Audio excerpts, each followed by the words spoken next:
Hey there, my name's Al. This is part 2 of the Padawan's Guide to Maya. Today we are discussing, ever so briefly, viewports. Before we get there, if you love all things 3D, please subscribe. So by default, this is my perspective viewport, or my perspective camera.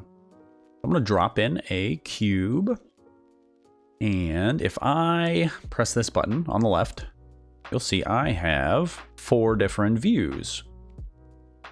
If I press this one, it's back to my perspective. Now, the shortcut is just tapping spacebar, and it should take you to this 4-view kind of look.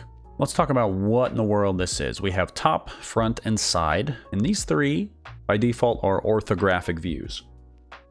Now, orthographic, let's talk about that. So let me press Control D to duplicate, and I'm gonna pull this cube way down here, all right?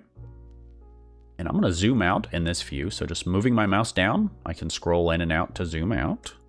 All my controls still work here. All right, just so I can see.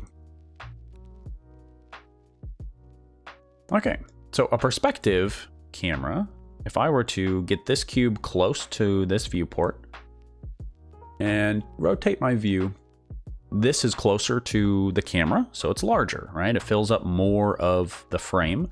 And this one is far away. We can see how far away it is. However, it looks smaller because it's further away. Just like in real life, if I hold a tennis ball right next to my eye, it fills up almost all of my vision. But if I held a tennis ball 100 yards away, it's going to be super tiny, right? We're used to that. That's easy.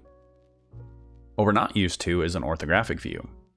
So this is a top view, and that would be an invisible camera looking straight down at the center of my grid. So here is my grid.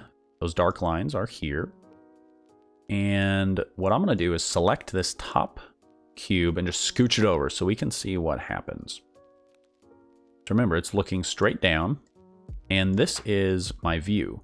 So instead of one being larger and smaller, there is none of that perspective distortion, right? These look exactly the same size, but one is very far away and the other is not.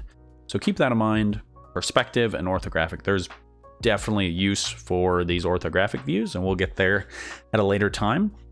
But most students who are intro, most people, they're just going to hang out in perspective mode. So I can hover my mouse over this view and tap spacebar to expand it. Tap spacebar again. If I wanted to hop in this view, hover my mouse somewhere in the viewport, tap spacebar, we're back in business. Thanks for sticking around for the video. If this was helpful to you, please consider subscribing, and I will see you next time.